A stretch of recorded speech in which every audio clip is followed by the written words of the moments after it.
Luz e sombra é um dos fundamentos do desenho, é utilizado para dar mais realismo às obras. A gente pode ver isso em quadrinhos, animações, até nas mais simples, porque não precisa necessariamente de um estilo realista para ela funcionar. Dependendo do uso dela, dá para dar uma atmosfera mais séria. O movimento barroco explorou muito esse fundamento.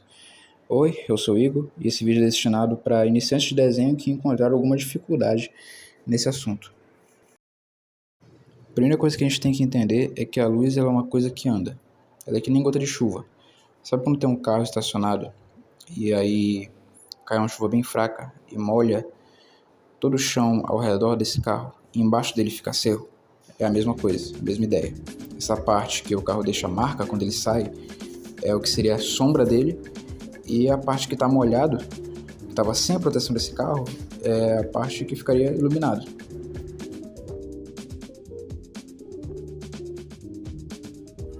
É a mesma coisa de que você sair de casa meio-dia sem proteção nenhuma, sem guarda-sol. A luz do sol vai bater direto em você e você vai ficar iluminado, exposto.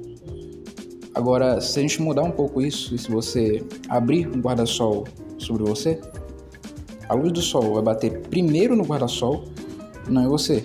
Daí você vai ficar protegido na sombra. A gente também tem que entender a tridimensionalidade do objeto. Calma. Eu desenho um cubo como exemplo, uma forma bem simples, bem básica, e na frente dele eu vou colocar ali um foco de luz. Como a luz propaga em linha reta, ela vai pegar ali por cima, que ela está um pouco para cima, do lado também, ela pega um pouco, a direção ela pega, mas a parte de trás ela não vai conseguir chegar lá, então nessa parte vai ter sombra. A mesma ideia vale para objetos curvos. Nesse exemplo eu vou usar uma bolinha e vou definir um ponto de luz ali, uma lanterninha em cima. Então na parte que está próxima da lanterna vai ficar iluminado e na que está distante, do lado oposto, vai ter sombra. Respeitando a forma da esfera, ela vai ter um formato de lua minguante e vai enfraquecendo conforme chega perto da luz.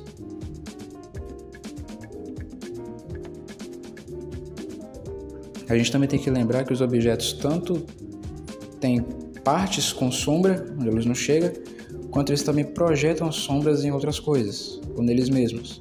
Nesse exemplo eu vou usar uma coisa mais prática, que é mais habitual, uma maçã, e definir um ponto de luz vindo dali de cima, então eu vou começar do lado oposto. A parte mais escura da sombra vai ficar nesse lado oposto, daí ela vai enfraquecendo conforme vai chegando perto da luz. Como a maçã tem um formato semelhante ao da esfera, ela é arredondada, vale aquela mesma ideia, vai fazendo esse degradê e a sombra com formato curvo.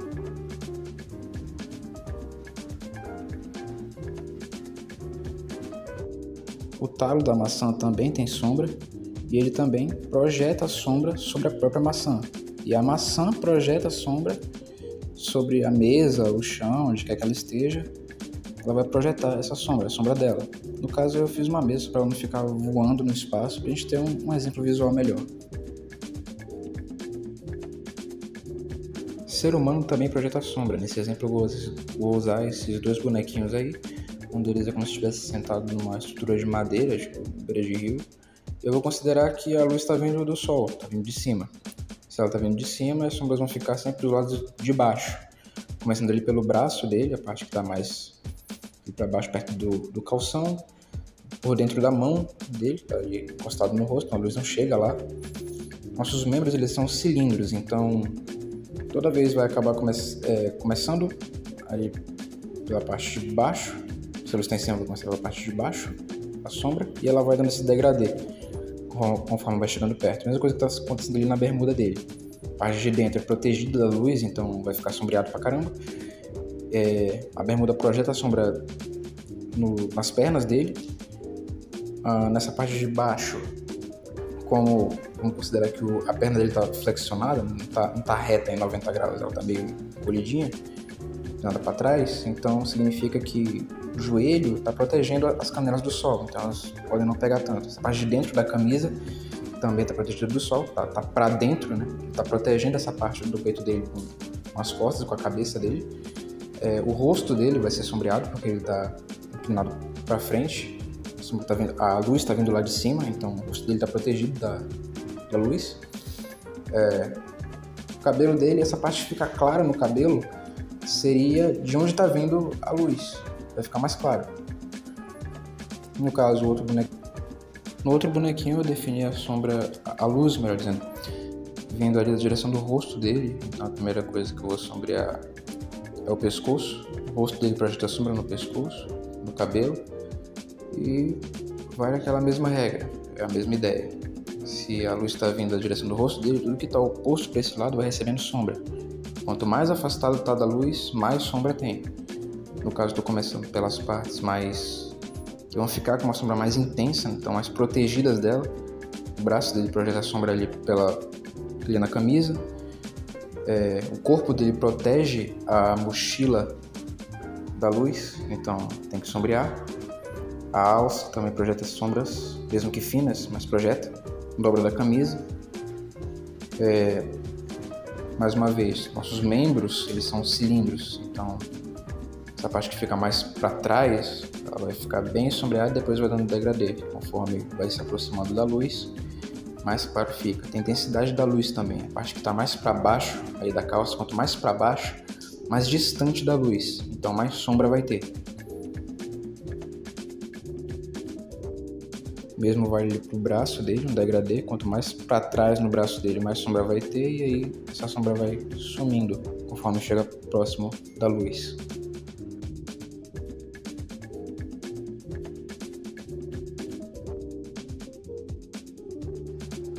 Bom, agora você tem que praticar. Não precisa ser um desenho super elaborado para praticar, só faz um desenho que você conseguir fazer e põe sombra. No caso, eu usei coisas assim, simples, uma árvore, o tronco dela parece um cilindro e em cima cobre praticamente uma bola de folhas, então dá para você usar as mesmas lógicas. Um carrinho, caixinha de fósforo, eu escolhi um lado e coloquei sombra. Logo a luz está vindo do lado oposto, eu vou respeitar isso. Um lado inteiro dele só de sombra, os pneus também. Ali embaixo tem mais sombra porque está sendo protegido pelo carro. Na frente ainda pega um pouquinho e a silhueta do carro no chão. Fruta também, coisa super simples. Você pode pegar coisa que tem na sua casa, observar e fazer. Só deixa de praticar. Vai ser pelo menos 3 por dia. Espero ter ajudado. É isso. Obrigado. Valeu.